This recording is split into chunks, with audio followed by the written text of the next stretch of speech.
اپنے مرحوم کی طرف سے کی جانے والی قربانی کی دو صورتیں ہیں. ٹھیک، ایک صورت تو یہ ہے کہ مرحوم نے وصیت کی ہو کہ میری طرف سے میرے انتقال کے بعد بھی آپ قربانی کرنا، اور ایک صورت یہ کہ مرحوم نے اپنی طرف سے قربانی کا نہیں کہا تھا، لیکن یہ اولاد ہے اپنے والد مرحوم کی طرف سے، وہ خود از خود بطور نفل کہ والد صاحب کو اس کا ثواب پہنچے. تو یہ دو صورتیں ہو گئیں. ٹھیک، تو اگر مرحوم نے وصیت کی ہو کہ میری طرف سے بھی قربانی کرنا، اب انتقال کے بعد ان کی طرف سے ایک جانور خریدا گیا، اب خریدنے کے بعد ان کی طرف سے ان کی وصیت پہ عمل کرتے ہوئے ذبح کر دیا گیا، تو یہ جو جانور ذبح ہوا ہے یہ مرحوم ہی کی طرف سے کہلائے گا کہ ان کی وصیت کی وجہ سے اب یہ جانور مرحوم کی طرف سے قربانی کیا جانے والا ہی تصور کیا جائے گا، اور اب اس جانور کے گوشت کا حکم یہ ہے کہ قربانی کرنے والا اس گوشت کو نہیں کھائے گا. یہ مکمل جانور صدقہ ہوگا،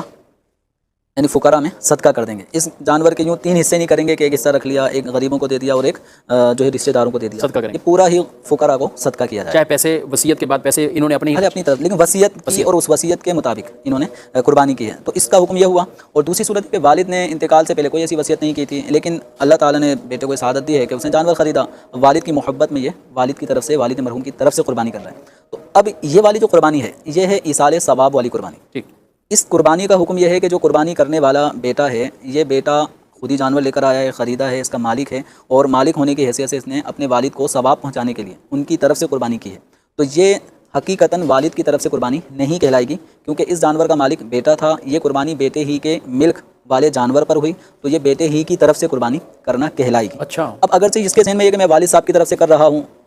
تو اس بیٹے کا اپنا واجب ادا ہو جائے گا. اس طرح بھی واجب ادا، اس طرح بھی اس کا اپنا واجب ادا ہو جائے گا، اور چاہے تو یہ قربانی اپنی طرف سے ہی کرے اور اس کا ثواب والد صاحب کو پہنچا دیں. یہ صورت بھی قربانی اس کی ادا ہو گئی، ثواب والد صاحب کو پہنچا. اور اگر زیادہ وسعت والے ہیں تو اتنی طاقت ہے تو اپنا واجب کے لیے ایک الگ سے جانور ہو اور والد صاحب کے لیے بھی ایک الگ سے کر لیا جائے. صورت بن سکتی ہے، اور یہ ہوتی بھی ہے. یہ عمومی طور پہ یہ والی صورت زیادہ ہے کہ صاحب ثروت لوگ ہوتے ہیں وہ اپنی طرف سے بھی قربانیاں کرتے ہیں اور اپنے مرحوم والدین کی طرف سے بھی قربانیوں کے الگ الگ حصے یا الگ الگ بکرا بکری وغیرہ لے کر قربانی کرتے ہیں. تو یہ جو جواب ہے، یعنی مرحوم کی طرف سے قربانی کی دو صورتیں. اگر وصیت کی ہے تو مرحوم کی طرف سے ہی قربانی ہوئی اور اس کا گوشت اب صدقہ کرنا ہوگا، اور اگر